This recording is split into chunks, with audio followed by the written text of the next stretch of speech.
आणि आता पाहणार आहोत सविस्तर प्राईम टाइम। आणि प्राईम टाइमच्या अगदी सुरुवातीला महाराष्ट्रामधील 10 लाख कुटुंबांशी निगडीत या घडीची मोठी बातमी। कारण पुण्यामध्ये एवढ्या कडाक्याच्या थंडीमध्ये देखील पारा 10 अंशांखाली गेलेला आहे आणि अशाच कुडकुडत्या थंडीत विद्यार्थ्यांचं आंदोलन पेटलंय। हे आंदोलन आहे एमपीएससीच्या परीक्षार्थ्यांचं। सकाळी 10 वाजल्यापासून सुरू झालेलं आंदोलन रात्रीचे 9 वाजलेले आहेत तरी सुद्धा सुरूच आहे। पुण्यातील अलका चौकात 11 तासांपासून आंदोलक ठिय्या देऊन बसलेले आहेत आणि त्यांची मागणी आहे नवीन अभ्यासक्रम 2025 पासून लागू करावा। सरकार विरोधात घोषणाबाजी करत या विद्यार्थ्यांचं आंदोलन सुरू आहे आणि त्यामुळे पुण्यामध्ये एमपीएससी विद्यार्थ्यांचं आंदोलन चिघळण्याची शक्यता ही या क्षणाची मोठी बातमी।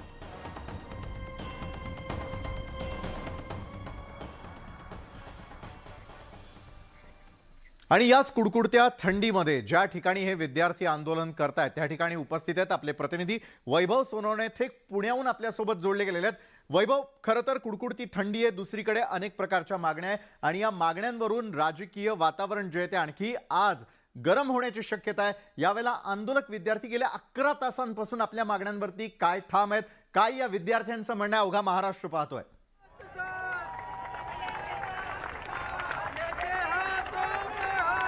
या यूपीएससीच्या धर्तीवरती अभ्यासक्रम जो आहे तो लागू करावा किंवा तशा पद्धतीने परीक्षा घेण्यात याव्या याबाबत ज्या चर्चा सुरू होत्या त्या यंदाच्या वर्षी लागू करण्याच्या ऐवजी 2025 पासून लागू करा अशी मुख्य मागणी जी आहे। राज्यसेवा नवीन पॅटर्न जो आहे ती या विद्यार्थ्यांची मागणी आणि सकाळपासून ते आंदोलनासाठी बसलेले आहेत। मात्र या आंदोलनामध्ये एक महत्त्वाची गोष्ट आहे ती म्हणजे काँग्रेस आणि राष्ट्रवादीचे विद्यार्थीचे नेते जे आहेत आणि युवक जे आहेत, प्रवक्ते जे आहेत ते सकाळपासून सहभागी झालेत। बरोबर असंच चित्र हे महाविकास आघाडीचं सरकार असताना गोपीचंद पडळकर यांनी घडवून आणलेलं होतं। त्यामुळे या विद्यार्थ्यांच्या मुद्द्याचा राजकीय वापर केला जातोय का हाही सगळ्यात महत्त्वाचा मुद्दा आहे।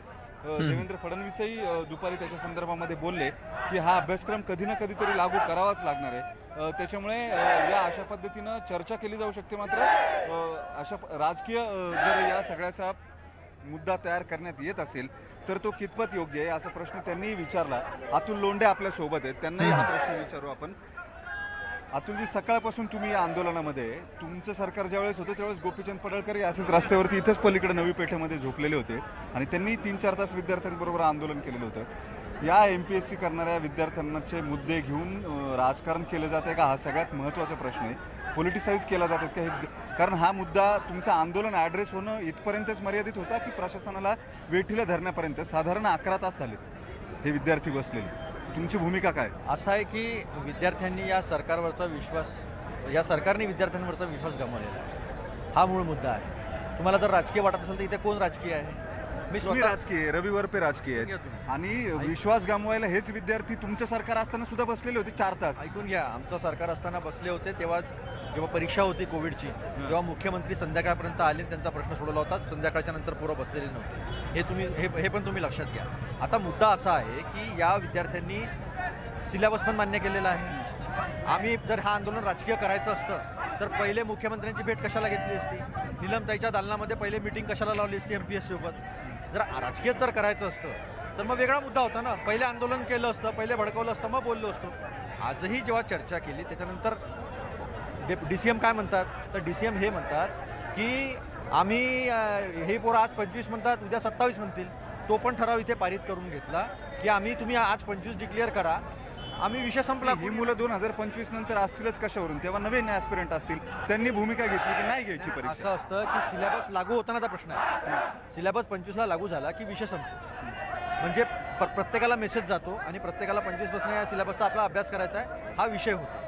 त्यामुळे याला राजकीय वळण देण्याचं काही कारण नाही आहे आणि राजकीय करण्याचं पण काही कारण नाही आहे, कारण हे आंदोलन असं उलटं आणलेलं आहे। ठीक आहे, आता हे ज्याचं करणार काय पुढे? तुम्ही 10 वाजत आलेत, आता विद्यार्थी प्रशासन सगळे ताणलेले आहेत, करणार काय? काहीतरी तर भूमिका घ्यायला लागेल। पोलीस विनंती करतात तुम्हाला विड्रॉ करा, तुम्ही अजून करत नाहीये, नेमकं पुढं काय करायचं? असं आहे की मी विद्यार्थ्यांशी बोललेलो आहे, विद्यार्थ्यांचा अजूनही मूळ नाही आहे। आंदोलनामध्ये विद्यार्थ्याच्या अनुषंगानेच आपल्याला जावं लागेल आणि विद्यार्थी अतिशय शांततेने पहिलेपासून जेव्हा बोललो आणि याच्यापूर्वी सुद्धा विद्यार्थ्यांशी बोलत असताना सांगत होतो की गांधी मार्गाने, अहिंसेच्या मार्गाने, शांतीच्या मार्गाने आपल्याला आंदोलन करायचं आहे। विद्यार्थ्यांची भूमिका आंदोलनाला बसायचं अतुल लोंढे आपल्या सोबत होते. ते या सगळ्या विद्यार्थ्यांचं नेतृत्व करतात आणि त्यांचं म्हणणं आहे की काही जरी झालं तरी हे आंदोलन मागे घेणार नाही अशी विद्यार्थ्यांची भूमिका आहे. वास्तविक ही आंदोलनं सातत्यानं पॉलिटिसाइज केली जातात. यापूर्वी गोपीचंद पडळकर यांनी महाविकास आघाडीचे सरकार असताना अशाच पद्धतीने MPSCच्या विद्यार्थ्यांना हाताला घेऊन आंदोलन केलेलं होतं. बरोबर. आता पुन्हा अतुल लोंढे, रवी वरपे राष्ट्रवादीच्या वतीनं. त्यामुळे मुद्दे खरंच विद्यार्थ्यांचे की राजकारणाचे हा प्रश्न आहे. नक्कीच याचं उत्तर जे ते प्रेक्षकांना शोधावं लागेल आणि या विद्यार्थ्यांना सुद्धा, कारण विद्यार्थी या सरकारच्या आणि त्या सरकारच्या काळातही आंदोलन करतानाच आपल्याला पाहायला मिळतात. धन्यवाद वैभव, आपण दिलेल्या या सविस्तर माहितीसाठी. तर पुण्यातल्या रस्त्यांवरून म्हणजे थेट त्या ठिकाणी असलेल्या अलका चौकातून ही दृश्य आपण पाहिली. खरं तर विद्यार्थी हिताचा निर्णय लवकरच घेऊ असं उपमुख्यमंत्री फडणवीस यांनी देखील म्हटलेलं आहे. पाहूयात. कधीतरी आपल्याला UPSCच्या लेवलचा अभ्यासक्रम लागू करावा लागेल. तो आज करायचा की उद्या करायचा याचा एक निर्णय घ्यावा लागेल. परंतु प्रश्न असा आहे, आता यांचं म्हणणं आहे की 25 साली लागू करा, 25 साली जे येतील ते म्हणतील 27 साली लागू करा. असं करून चालणार नाही. आपल्याला आपली गुणवत्ता देखील बघावी लागेल. म्हणून या संदर्भात सगळ्यांशी चर्चा करून योग्य निर्णय आणि विद्यार्थी हिताचा निर्णय आम्ही लवकरच करू. सुट्टीचा आनंद घेण्यासाठी समुद्रावरती जायचा प्लॅन करताय? कारण मुंबई नजीकच्या काशीत अलिबाग बीचवरती जाण्याचा जर तुमचा प्लॅन असेल तर ही बातमी नक्कीच तुमच्यासाठी आहे. कारण महाराष्ट्रामधील समुद्र किनाऱ्यांवरती पर्यटकांची सुरक्षा ही राम भरोसे असल्याचं समोर आलेलं आहे. अगदी 2 दिवसांपूर्वी औरंगाबादच्या विद्यालयातील 2 विद्यार्थ्यांचा काशीत बीचवर बुडून मृत्यू झाला. याच पार्श्वभूमीवर न्यूज 18 लोकमतनं या समुद्र किनाऱ्यांवरील सुरक्षेचा रियालिटी चेक केला आणि यावेळी धक्कादायक वास्तव समोर आलेलं आहे. काशीत अलिबाग बीचवरती सुरक्षेसाठी पुरेशा प्रमाणात लाईफगार्ड नसल्याचं न्यूज 18 लोकमतच्या पाहणीमध्ये समोर आलं.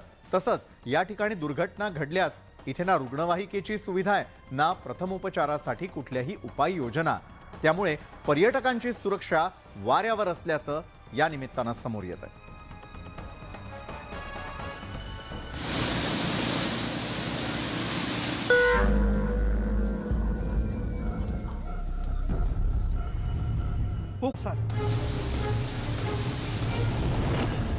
रायगडच्या समुद्र किनाऱ्यांवर फिरण्याचा तुम्ही प्लॅन केला असेल तर जरा थांबा.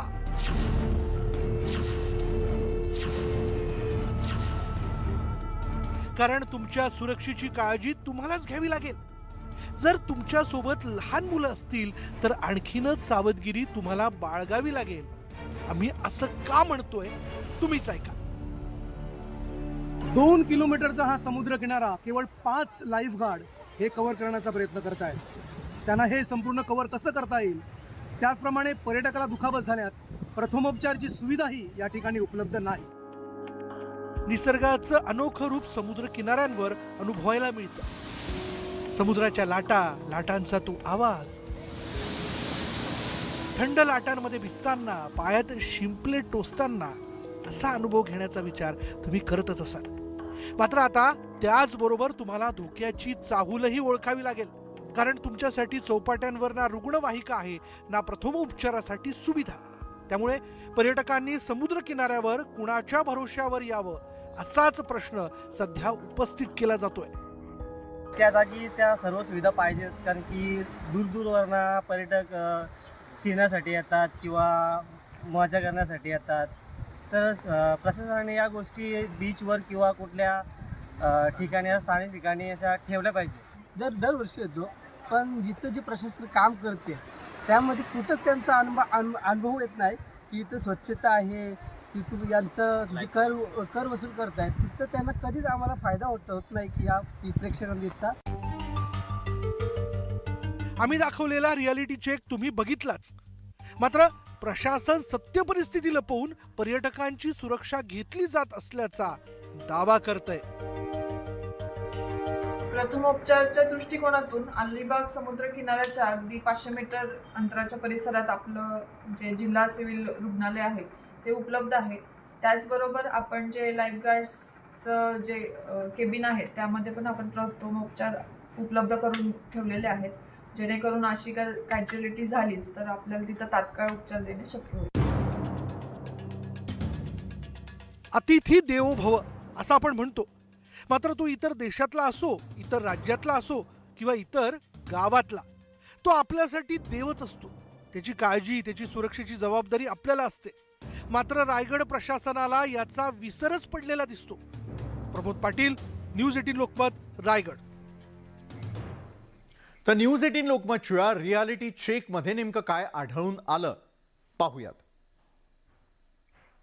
तर पुरेशा प्रमाणामध्ये लाईफ गार्ड नाही आहेत. दुर्घटना घडल्यास रुग्णवाहिका नाही. तर प्रथमोपचाराची व्यवस्था देखील नाहीये. सुरक्षेसाठी पुरेशा प्रमाणात पोलीसही नाहीयेत. भरती ओहोटी बाबत माहितीची व्यवस्था नाही. पंतप्रधान नरेंद्र मोदी यांनी जगातील सर्वात लांब अंतराच्या नदीतील क्रूज MV गंगा विलासला हिरवा झेंडा दाखवत उद्घाटन केलं. पंतप्रधान नरेंद्र मोदींनी सकाळी 10:30 वाजता क्रूज MV गंगा विलासला हा हिरवा झेंडा दाखवलाय. MV गंगा विलास ही क्रूज 51 दिवसात 32 प्रवाशांसह वाराणसीहून बांगलादेश मार्गे आसाममधील दिब्रुगडपर्यंत 3200 किलोमीटरचा प्रवास करणार आहे. या क्रूजमध्ये 5 स्टार हॉटेल सारख्या सुविधा आहेत आणि यामध्ये रेस्टॉरंट, सनडेक, जिम, बार, स्पा आणि लाऊंजचा समावेश आहे. वाराणसीच्या रामनगर बंदरावरून ही क्रूज पुढच्या प्रवासाला रवाना झालेली आहे आणि या आलिशान सुविधांसाठी प्रवाशांना मात्र मोठी रक्कम मोजावी लागणार आहे. 13 जानेवारी रोजी वाराणसीवरून निघालेली ही क्रूज 1 मार्च रोजी आसाममध्ये पोहोचण्याची शक्यता आहे आणि या काळात क्रूज गंगा, हुगळी, विद्यावती, भागीरथी, मातला, पद्मा, जमुना आणि ब्रह्मपुत्रा या नदीतून प्रवास करणार आहे.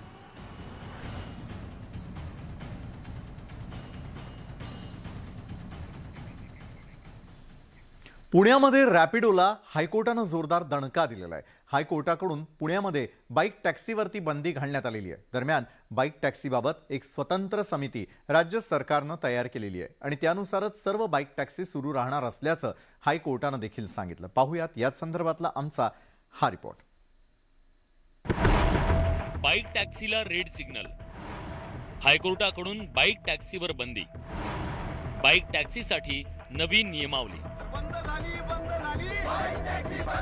राज्यातल्या रस्त्यांवर आता बाईक टॅक्सी दिसणार नाहीये.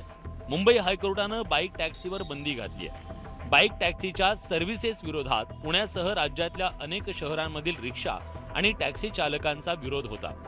पुण्यात रॅपिडो बाईक टॅक्सी विरोधात आंदोलन झालं.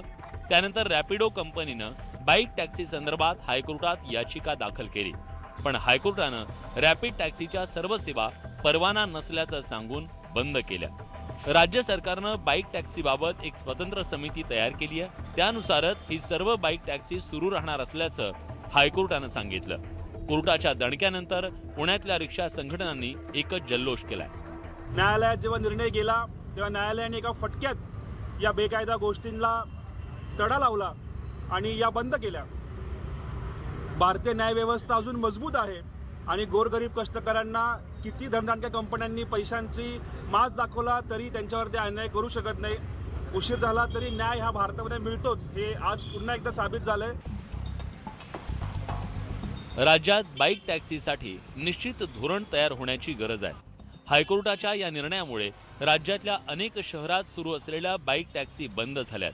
त्यामुळे तुम्हाला कोणत्याही ॲप किंवा वेबसाईटवरून बाईक टॅक्सीची राईड ऑफर देत असेल तर ती बेकायदा आहे असं समजा.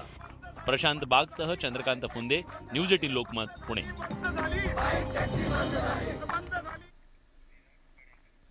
सत्यजित तांबेंच्या काँग्रेसमधील बंडाची स्क्रिप्ट आधीच लिहिली गेल्याचं वक्तव्य अजित पवारांनी केलेलं आहे. सत्यजित असा काहीतरी निर्णय घेणार याची कुणकुण अजित पवारांना लागलेली होती आणि त्याबाबत त्यांनी सत्यजित यांचे मामा बाळासाहेब थोरात यांना कल्पनाही दिल्याचं अजित पवारांनी सांगितलं.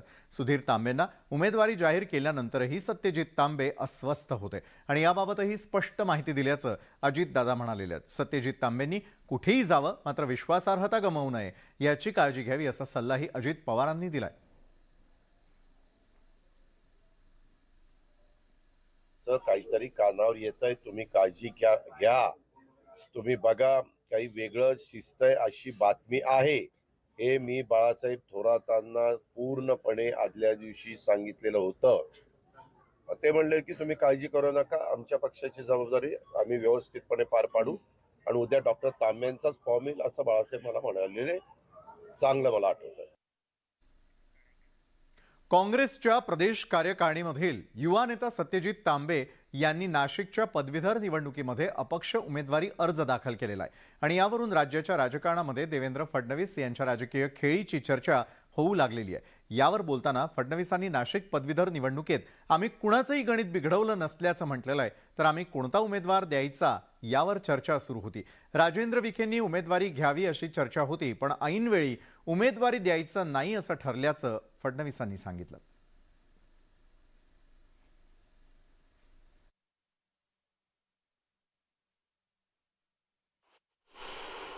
सत्यजित तांबे एक नेता म्हणून, एक व्यक्ती म्हणून, युवा नेता म्हणून निश्चितपणे त्यांचं काम चांगलं आहे. परंतु शेवटी सगळे काही राजकीय जे निर्णय असतात हे धोरणांप्रमाणे करावे लागतात, ते योग्य वेळी करावे लागतात.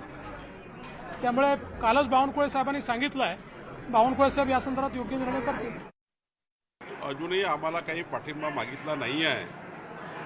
पण समजा पाठिंबा करता आमच्याकडे आले सत्यजितजी तर पार्लमेंटरी बोर्डात जाईल, राज्य पार्लमेंटरी बोर्ड, केंद्रीय पार्लमेंटरी बोर्ड यामध्ये हा विषय जाईल.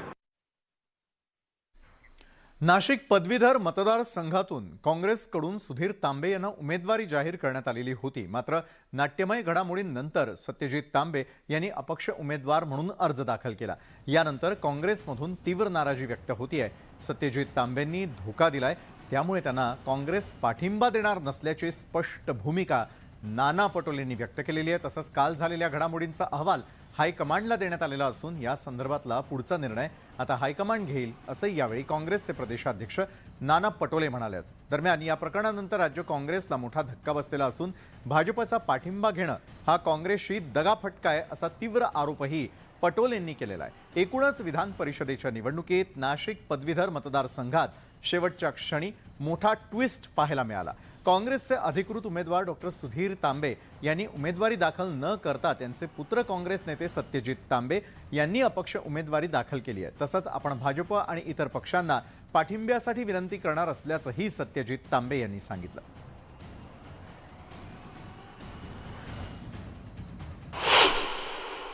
त्या सगळ्या घडामोडीवर मी पूर्ण लक्ष ठेवून आहे.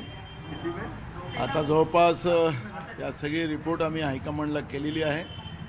आज जवळपास त्याच्यावरचं हायकमांडकडून आम्हाला काही निर्देश येतील, त्याप्रमाणे कारवाई करू. पण बंडखोर उमेदवाराला काँग्रेसचा पाठिंबा राहणार नाही, कोणाचं व्यक्तिगत नाही. आम्ही पक्षाकडून डॉक्टर सुधीर तांबे यांना तिकीट दिली होती. सुधीर तांबेंनी फॉर्म न भरता एक प्रकारचं पक्षासोबत फसवेगिरी केलेली आहे आणि आपल्या मुलाला अपक्ष फॉर्म भरून BJPचा पाठिंबा, कारण की त्यांनी जे नंतर सांगितलं की मी BJPचा पाठिंबा घेणार आहे, हे प्रकारचं काँग्रेसची धोकाधडी आहे. भाजपचं भय दाखवून घरं तोडण्याची कामं जी सुरू झालेली आहेत, ही आज भाजपला त्याचा आनंद होत आहे. कारण की आम्ही त्यांच्या प्रमुखांचे काही वक्तव्य जेव्हा ऐकतो, दुसऱ्याची घरं फोडून कसं त्या आनंद साजरा करतात तेही आम्ही पाहतो आहे. पण ज्या दिवशी भाजपचं घर फुटेल त्या दिवशी भाजपला खरी या सगळ्या दुसऱ्यांची घरं फोडण्याचं दुःखाचं माहिती पडेल. केवळ 4.5 सेकंदातच 100 किलोमीटर अंतर पार करणारी रेसिंग कार पिंपरी चिंचवडमधील अभियांत्रिकीच्या विद्यार्थ्यांनी तयार केलेली आहे आणि त्यांनी या कारला थंडर ब्लेड 4.0 असं नाव दिलेलं आहे. पुढील आठवड्यामध्ये कोइंबतूर इथे होणाऱ्या फॉर्म्युला भारत या स्पर्धेत ही कार धावणार आहे. केवळ 15 लाख रुपये खर्च करून बनवण्यात आलेली ही कार फॉर्म्युला रेसिंग कारच्या तुलनेमध्ये अत्याधुनिक असल्याचा दावा या विद्यार्थ्यांनी केलेला आहे. याहूनही महत्त्वाचं म्हणजे विद्यार्थ्यांनी बनवलेली ही कार पर्यावरण पूरक आहे.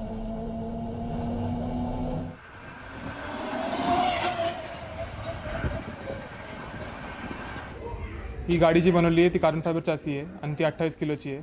वरनं जो डिफरन्शियल वापरतो LSD तो आम्ही इनहाऊस बनवतो आणि कस्टमाइज्ड आहे. वरनं एरोडायनामिक पॅकेज ह्या वर्षी पहिल्यांदा लावलं आहे गाडीवरती. की आम्ही इलेक्ट्रिकल साईडला एक customise battery management system develop केला आहे, ज्याने की आमचा जो बॅटरी पॅक आहे त्याचा वेट खूप याने रिड्यूस झाला आहे. सुरुवातीला आम्ही इंजिनवर चालणारी रेसिंग कार बनवत होतो आणि मला सांगायला आनंद होतो की 2016, 17 आणि 18 या सलग 3 वर्ष आम्ही नॅशनल चॅम्पियनशिप असण्याचा बहुमान मिळाला होता. 2019 नंतर आम्ही electric formula student racing car बनवण्याचा निर्णय घेतला आणि फॉर्म्युला भारत जी कॉम्पिटिशन कोइंबतूर इथे दरवर्षी ऑर्गनाईज होते तिथे आम्ही पार्टिसिपेट करत आहोत. आमची गाडी ही 0 to 100 km/h फक्त 4.5 सेकंडमध्ये अचीव करते. मंदिर हे पुढील वर्षी जानेवारीमध्ये सर्वसामान्य जनतेसाठी खुलं करण्यात येणार आहे आणि या मंदिराची एक्सक्लुझिव्ह दृश्य तुम्ही केवळ न्यूज 18 लोकमतवरती या क्षणी पाहता आहात.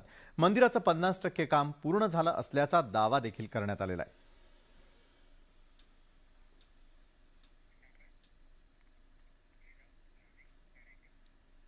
तर येत्याच संपूर्ण दिवसभरामध्ये आतापर्यंत घडलेल्या अतिशय महत्त्वाच्या अशा प्राईम घडामोडी तर आजच्या प्राईम टाईममध्ये वेळ झाली इथंच थांबण्याची. ताज्या घडामोडींसाठी पाहायला विसरू नका न्यूज 18 लोकमत.